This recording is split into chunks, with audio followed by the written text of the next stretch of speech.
Mes bien chers geeks, mes bien chères geekettes, vous n'imaginez pas à quel point je suis heureux de vous retrouver aujourd'hui. Et vraiment de vous retrouver. Parce que c'est vrai que ces derniers temps, j'étais un petit peu à sec au niveau des idées. Et là, ce week-end, l'illumination. Alors, j'ai eu l'idée pharaonique. Ça va être énorme, ça va être génial. Je sais que d'habitude, je préfère quand même vous laisser la surprise de découvrir un petit peu. Mais là, je suis vraiment trop content quand même d'avoir eu cette idée. Ça va être un truc énorme. Bon, je vous avoue, ça va tenir certainement sur 2 jours parce que j'ai trop de trucs. C'est trop petit, même pour un si plateau. Vraiment, je suis trop content, je suis trop heureux. Ça me fait tellement plaisir. J'avais envie de partager ça déjà avec vous pour commencer. Bon, bien sûr, quand même, on retrouvera les rubriques générales de 100%. La critique de jeu, ce sera Trouble Witches Neo. Il y aura Oscillation J parce qu'on est le premier lundi du mois. Et puis, il y aura Autoplay Sample.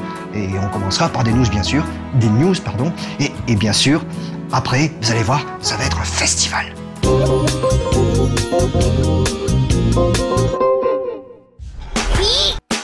Ces derniers temps, la qualité des jeux Disney a considérablement augmenté, que ce soit des adaptations de dessins animés comme Toy Story 3 ou encore des productions originales comme Split Second. Toujours dans ce même état d'esprit visant la qualité, la célèbre entreprise annonce son nouveau jeu de plateforme Disney Universe. Vraisemblablement axé sur le multijoueur avec la possibilité de jouer à 4 joueurs en coopération, cette nouvelle production vous fera naviguer entre les différents univers de la firme comme Wall-E ou encore Monstres et compagnie. Le jeu sortira à la fin de l'année sur Mac et PC, PS3, 360 et Wii.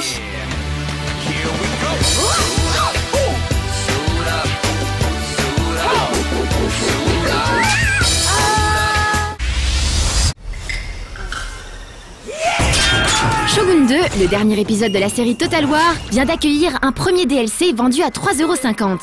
Pour ce prix modique, vous aurez le droit à un nouveau clan, les Ikko Ikki, jouable en solo et en multi. Une nouvelle unité disponible pour tous les clans, la non-guerrière, ainsi que les classiques compétences et armures bonus seront également de la partie pour prolonger l'expérience. Si vous êtes passé à côté de cette merveille de stratégie, vous pouvez toujours regarder la critique sur No Life Online avant peut-être de vous plonger dans le meilleur épisode des Total War.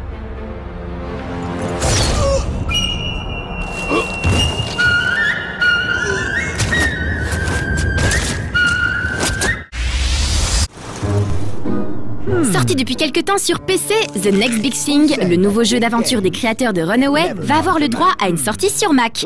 C'est le 2 juin que les amateurs de pommes et d'aventure pourront jouer au nouveau titre de Pendulo. Et si vous aimez les jeux d'aventure à l'ancienne, vous tomberez certainement sous le charme. Quant aux indécis, vous pouvez voir notre critique plutôt positive sur No Life Online.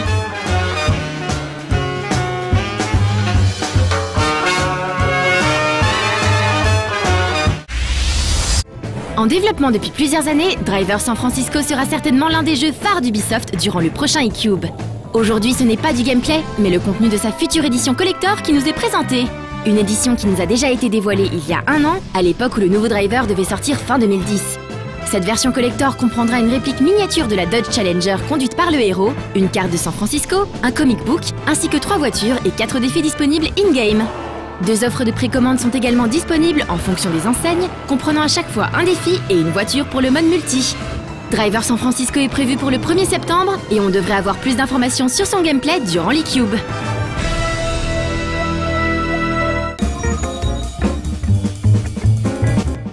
Et alors, à ce moment-là, Pépé répond à Mémé, « Mais non, c'est normal, c'est parce que t'as les seins qui tremblent dans le potage !»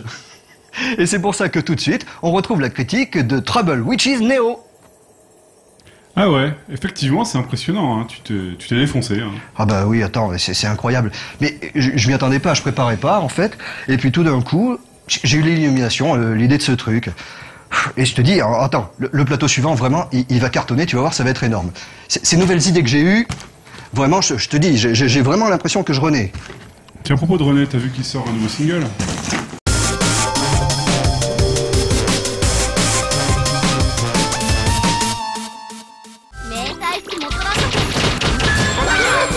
Trouble Witches est un shoot'em up amateur sorti en 2007 sur PC. Produit par le collectif, ou plutôt le cercle Studio Siesta, il a rencontré un franc succès grâce notamment à un univers kawaii et des graphismes de grande qualité. Chose peu courante dans le monde des doujin, ce jeu est porté en arcade 2 ans plus tard sur Taito Type X. Et pour finir en beauté, Trouble Witches est désormais accessible à tous grâce à sa sortie en avril dernier sur le XBLA sous le nom Trouble Witches Neo. L'occasion pour nous de jeter un œil sur cette production haute en couleurs.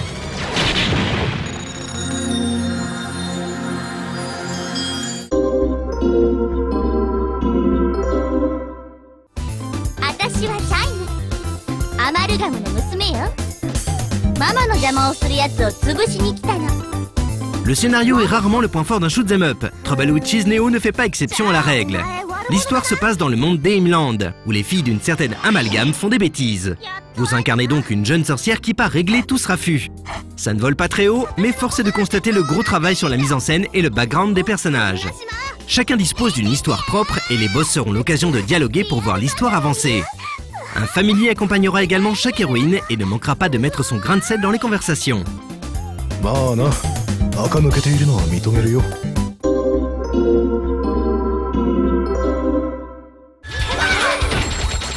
Trouble Witches Neo nous laisse le choix entre 2 modes principaux. Le mode original, qui est un portage de la version arcade, et le mode Arrange 360, qui est le cœur du jeu.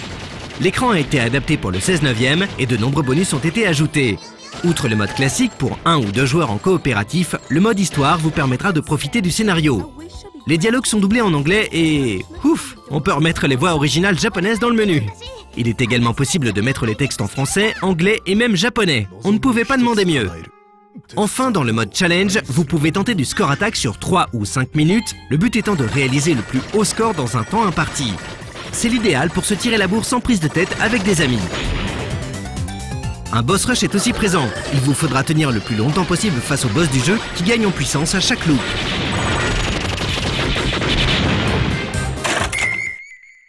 Trouble Witches Neo propose 6 personnages par défaut. 2 autres sont débloquables et un dernier est téléchargeable pour un total de 9 protagonistes. Chacun dispose de statistiques et de types de tirs différents, à vous de trouver celui qui vous correspond le mieux. Une fois le personnage choisi, une palette de 3 modes de difficulté s'offre à vous. Facile, normal, difficile, ainsi qu'un mode extrême à débloquer permettront à tous les profils de joueurs de s'amuser. Et on est parti. Le monde de Trouble Witches est très coloré, les graphismes bien que simples sont très beaux et l'humour otaku est omniprésent. Les fans de shmup viril seront sûrement désemparés face à tant de moé à l'écran. Bien que le début du jeu paraisse tranquille, l'écran se charge rapidement en boulette et une bonne gestion de la barrière magique se révélera vite indispensable. La barrière magique est une aptitude qui permet de stopper les tirs ennemis dans une zone définie autour du familier. En plus de permettre de temporiser l'action, les tirs ralentis d'un ennemi seront transformés en pièces lors de sa destruction. La survie ainsi que le score reposent donc sur le bullet cancel.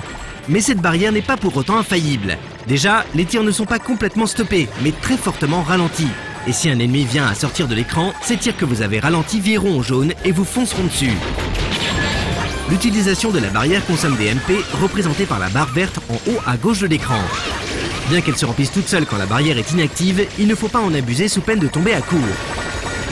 Pour éviter d'avoir à regarder sa barre de MP en pleine action, un rappel de la jauge a été implémenté de façon circulaire autour du personnage. Un confort très appréciable qui n'est pas sans rappeler Esp Galuda. Danmaku oblige, le masque de collision du joueur est tout petit et représenté sous la forme d'un point au centre du personnage. On peut le visualiser en maintenant le bouton de tir afin d'éviter toute collision malencontreuse. Mais attention, on ne diminue pas la vitesse de déplacement par la même occasion.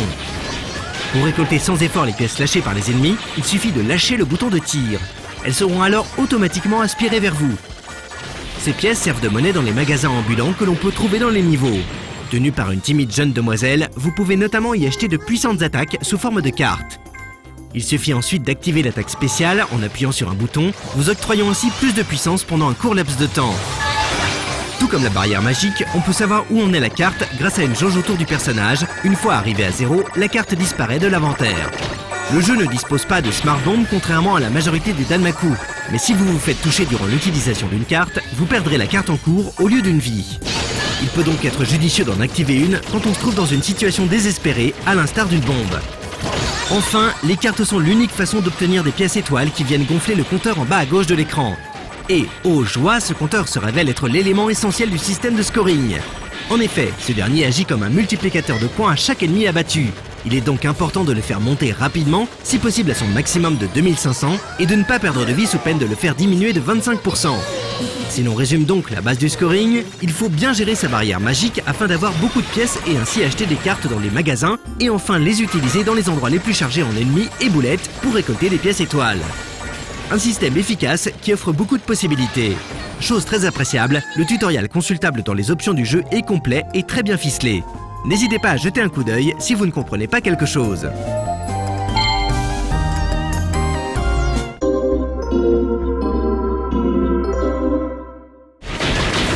Trouble Witches Neo est le genre de titre qu'on aimerait voir plus souvent.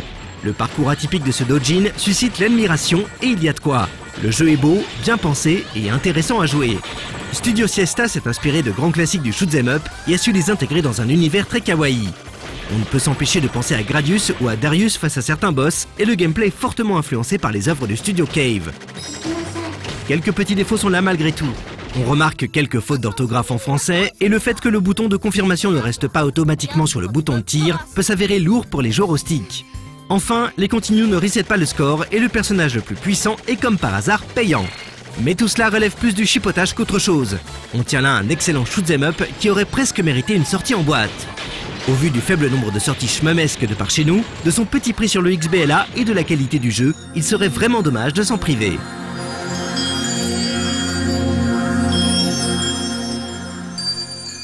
Yattaga!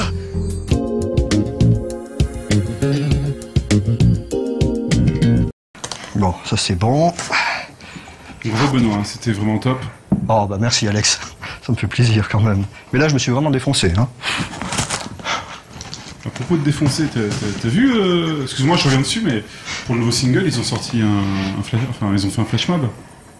Oui, j'ai vu ça, mais bon, les flash mobs, tu sais, ils en font maintenant pour un oui, pour un non. Quoique, c'est pas faux, celui-là, c'est vrai qu'ils essayaient de battre le record du monde, je crois, de monde ou de France, je sais plus trop. Mais normalement c'était le 11 mai. Attends, je regarde vite fait sur la net, on regarde l'oscillation J, puis je te dis.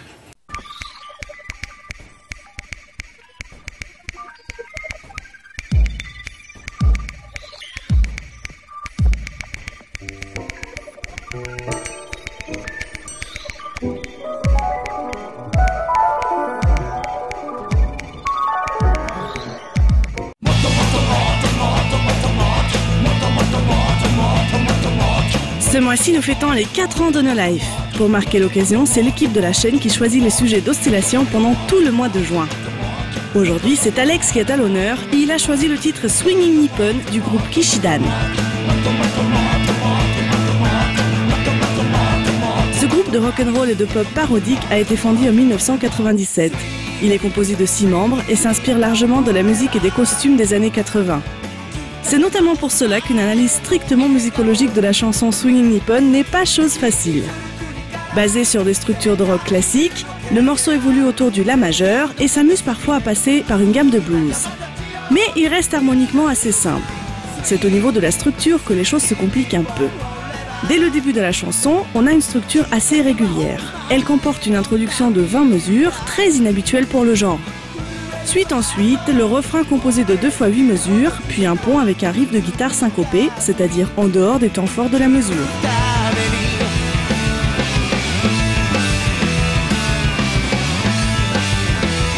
Le premier couplet comporte 2 groupes de 16 mesures, on y entend d'ailleurs clairement le riff de guitare de la chanson TNT d'ACDC.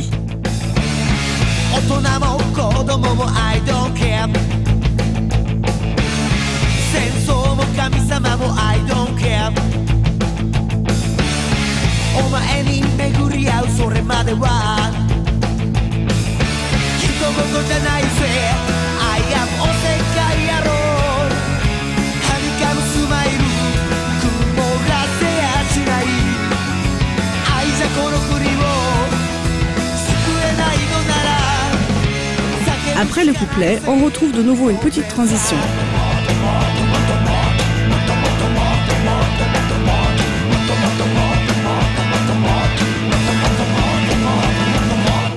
Le refrain revient à l'identique en 2 groupes de 8 mesures.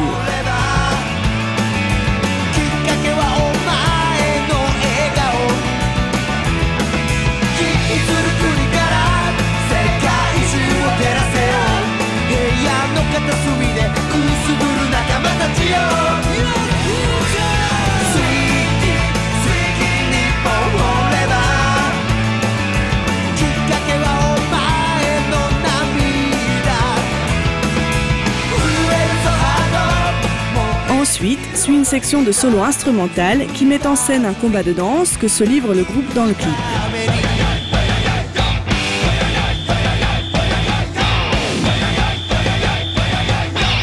On y trouve peut-être la référence à de nombreuses chansons de J-pop, comme par exemple le titre Koinodan Site des Morning Musume.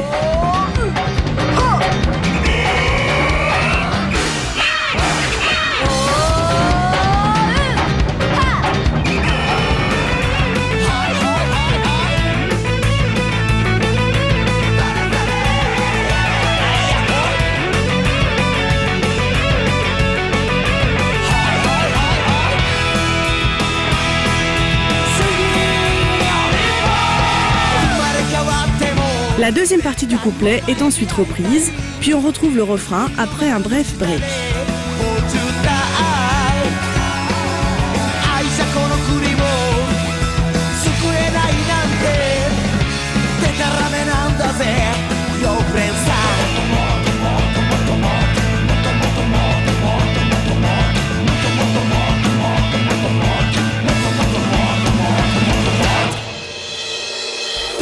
Une structure bien loin de l'habituel couplet-refrain carré et clair du rock'n'roll. Cet aspect musical contribue largement au sentiment d'agitation et de confusion de la chanson et souligne joliment le tumulte du clip.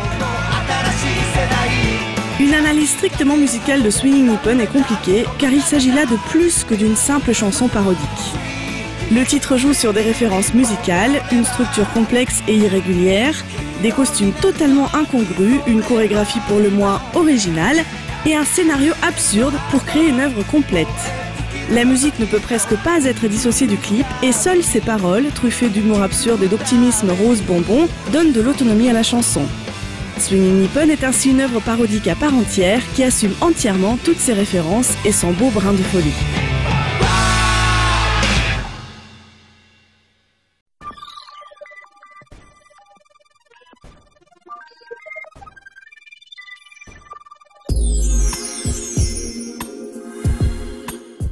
Bravo. Ah.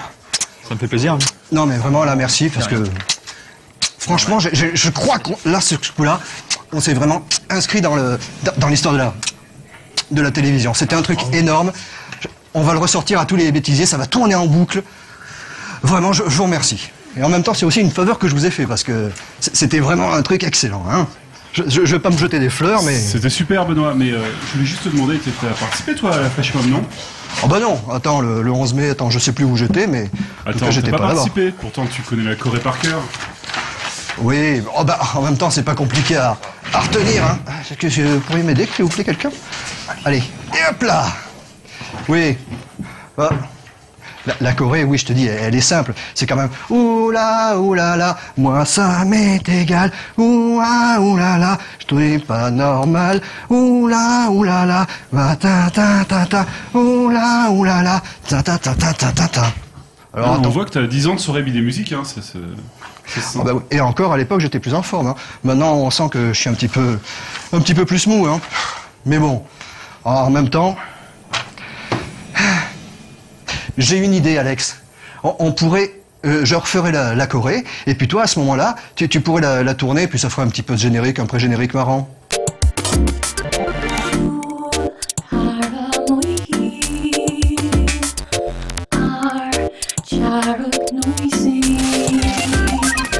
Bonjour et bienvenue dans ce nouveau numéro d'Autoplay Sample, l'avant-dernière émission avant la fin de l'année.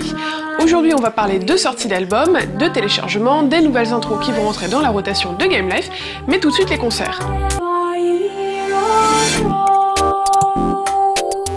Qui dit été qui approche dit Japan Expo, et cette année l'invité d'honneur jeux vidéo sera monsieur Yamaoka Akira, que vous connaissez déjà puisque c'est lui qui a composé les musiques du générique de 101% sur la chaîne.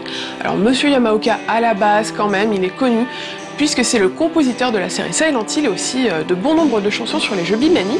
Et cette fois, il sera accompagné de ses musiciens et aussi de la chanteuse et guitariste Manu, dont on diffuse le clip sur la chaîne, pour donner un concert. Alors on connaît pas encore la date, l'heure, ça devrait tomber bientôt sur le site, j'imagine. Aujourd'hui, on commence avec la bande originale d'El Shaddai. Peut-être vous avez déjà entendu parler de ce jeu qui est développé par des anciens de Capcom. En quelque sorte, c'est une espèce de fusion de Okami, de Cho et Nikki, et avec un scénario tiré des récits bibliques. Voilà, c'est concept, comme on dit. On revient à la musique puisque c'est ce qui nous intéresse. Elle a été composée notamment par Koda Masato, lui aussi un ancien de Capcom. Il avait travaillé sur Marvel vs Capcom, sur plusieurs Devil May Cry et sur Monster Hunter 2. Et ici, il mélange plusieurs genres, c'est-à-dire que par exemple, quand ça va être des boss, souvent on va retrouver de la musique un peu métal. Parfois, on aura de la techno avec des cordes dessus pour le côté décalé. Et dans les thèmes principaux, les grands thèmes du jeu, on va retrouver du classique avec des voix, parce que quand on met des voix, tout de suite ça prend de l'ampleur et c'est mystérieux.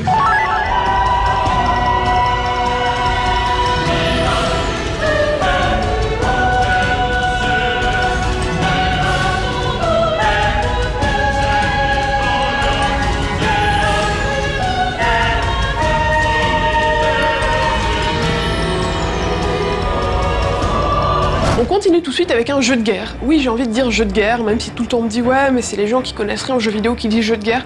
Je fais ce que je veux, c'est la guerre dedans, je peux dire jeu de guerre. C'est même un TPS de guerre. Et ce jeu, c'est SOCOM 4. Et attention, les musiques ont été composées par le compositeur des musiques de Battlestar Galactica. C'est Beers McCreary. Je pense à Bear Grylls d'ailleurs à chaque fois que je vois son nom. Et comme dans Battlestar, le truc qui ressort quand on écoute, c'est les percussions. Parce que Beers McCreary, il aime les percussions, et met des percussions qu'on entend bien partout dans toutes les chansons, mais c'est pas grave parce que c'est très bien ce qu'il fait. La petite particularité de SOCOM 4, c'est qu'il a utilisé donc un orchestre européen, mais qu'il a aussi inclus des sonorités asiatiques, type des flûtes, shakuhachi, etc. et aussi des cordes, voilà, donc ça donne un petit côté, c'est un petit côté différent des bandes originales des autres jeux de guerre.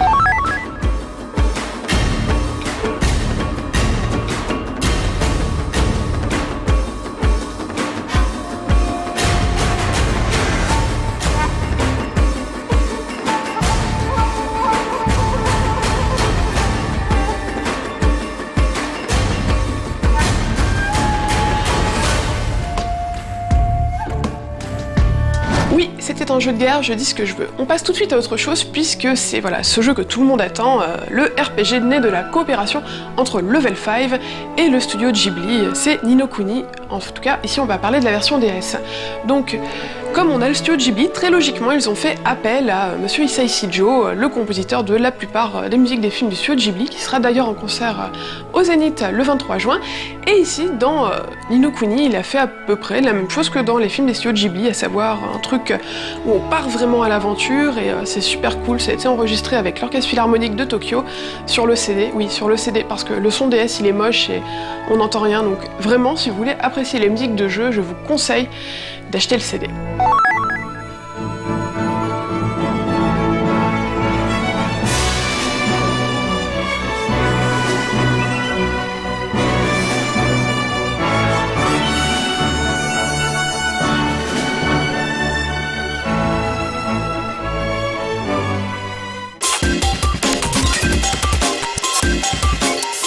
Et oui, on va encore parler de Portal 2, j'imagine que les allergiques à Portal commencent à s'arracher les cheveux. Et pourquoi on parle de Portal? Parce que Valve a mis à disposition une partie des musiques du jeu gratuitement sur son site. Vous pouvez aller télécharger ça, et même, il y a 6 chansons qui ont été faites version sonnerie de téléphone. Attention, hein, c'est pas les téléphones d'il y a 10 ans, hein, c'est quand même pour les smartphones de maintenant.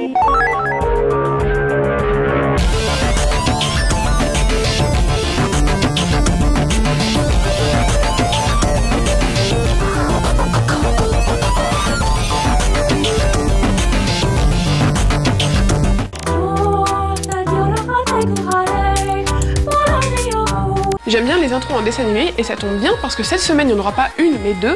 Tout d'abord il y aura celle de God Eater Burst, le soi-disant rival de Monster Hunter développé par Namco Bandai sur PSP.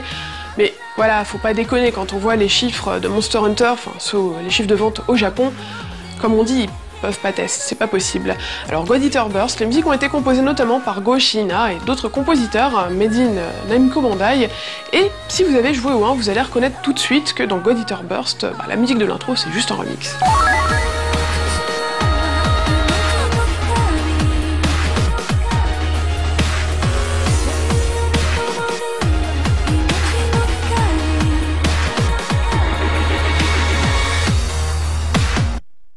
les ados torturés qui veulent sauver le monde, on passe à un truc un petit peu différent, puisque cette fois-ci ce sont des enfants qui jouent au foot mais qui sauvent le monde quand même. C'est Inazuma Eleven, le RPG footballistique développé par Level 5.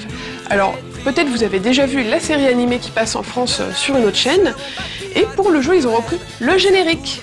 Oui, de la série télé, c'est comme les génériques à l'époque de l'école des champions, c'est pareil, c'est tout aussi signé, avec des rythmes un petit peu brésiliens au début, parce que voilà, football Brésil, hein, c'est logique. Et la seule différence, c'est que dans l'intro de la version DS, eh ben, ils ont changé les images, mais bon, c'est bien quand on a 8 ans. Vas-y, cours et la victoire est en toi. Quand on marque les buts, nos supporters sont en joie. Vas-y, cours et la victoire est en toi.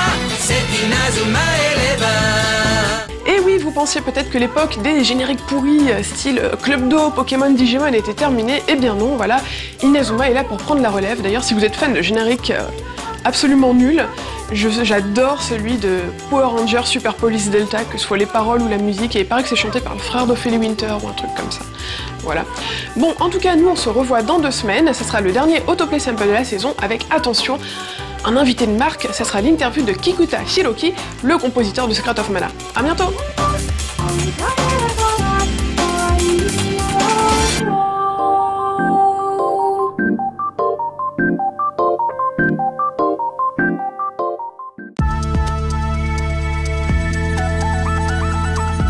Mes bien chers geeks, mes bien chères geekettes, je sais que nous terminons ce 100% sur un climax insoutenable, alors bon, je sais bien, mais ça fait aussi partie du jeu, alors pour avoir la suite et la fin de cette histoire fantastique, ben, je vous donne rendez-vous après-demain, puisque demain nous retrouvons avec plaisir Pili. Et en attendant, ben, je vous souhaite une bonne nuit, une bonne soirée, une belle journée, en vous faisant de gros bisous et en espérant que vous réussirez à soutenir ce suspense insoutenable.